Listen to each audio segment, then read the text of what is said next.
Hello friends, આજે આપણે બનાવશું એકદમ પોચા અને સ્વાદિષ્ટ એવા દૂધીના થેપલા, જે ફટાફટ બની જાય છે અને લાંબો સમય સુધી સારા પણ રહે છે. તેના માટે એક કૂણી દૂધી લઈને આપણે એને ખમણી લેશું અને તેમાંથી આપણે એક્સ્ટ્રા પાણી કાઢવાની જરૂર છે નહીં. હવે 1 ચમચી જેટલો કોરો લસણીયો મસાલો એડ કરી, અડધી ચમચી હળદર, 1 ચમચી ધાણા જીરું, ચપટી હિંગ અને 1 ચમચી જેટલો ગરમ મસાલો તેમજ ધાણા એડ કરવાના અને 1 ચમચી તલ એડ કરશું. સ્વાદ પ્રમાણે મીઠું એડ કરવાનું છે અને 2 થી 3 ચમચી જેટલું મોળું દહીં એડ કરશું. દહીંથી થેપલા એકદમ ટેસ્ટી અને પોચા થશે. હવે 2 ચમચા જેટલું તેલ એડ કરવાનું છે અને આપણે બધી વસ્તુને સારી રીતના મિક્સ કરી લઈશું. બધી વસ્તુ સરખી મિક્સ થઈ જાય એટલે તેમાં આપણે ઘઉંનો ઝીણો લોટ એડ કરવાનો છે. અહીં મારે 2 બાઉલ જેટલા લોટની જરૂર પડી હતી. હવે બધી વસ્તુને આપણે મિક્સ કરી લેવાની છે.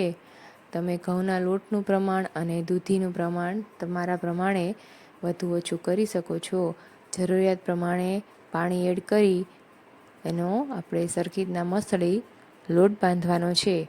દૂધી છે એટલે પાણીની જરૂર ઓછી પડશે. એકદમ આવો લોટ બાંધી લેવાનો છે. હવે થોડુંક તેલ લઈ લોટને મસળી લેશું. તો આપણો થેપલાનો લોટ રેડી છે. હવે તેમાંથી લુવા લઈ લેશું અને આપણે થેપલાને વણી લેવાના છે. વણવા માટે આપણે ઘઉંનો ઝીણો લોટ જ લેવાનો છે અને એમાં આપણે લોટમાં બોળી અને આવી રીતના મીડિયમ આકારના અને પતલા પતલા થેપલા વણી લેશું. થેપલા વણાઈ જાય એટલે આવા પતલા રાખવાના છે અને આપણે એને શેકી લેશું. મીડિયમ ફ્લેમ ઉપર થેપલા શેકશું તો એ બળી પણ નહીં જાય અને કાચા પણ નહીં રહે. આવી રીતના ફેરવીને થેપલા શેકવાના અને થોડું થોડું તેલ એડ કરતા જવાનું છે. જેમ થોડું તેલ વધારે હશે એમ તમારા થેપલા પણ લાંબો સમય સુધી સારા રહેશે અને પોચા રહેશે. તો તૈયાર છે દૂધીના થેપલા.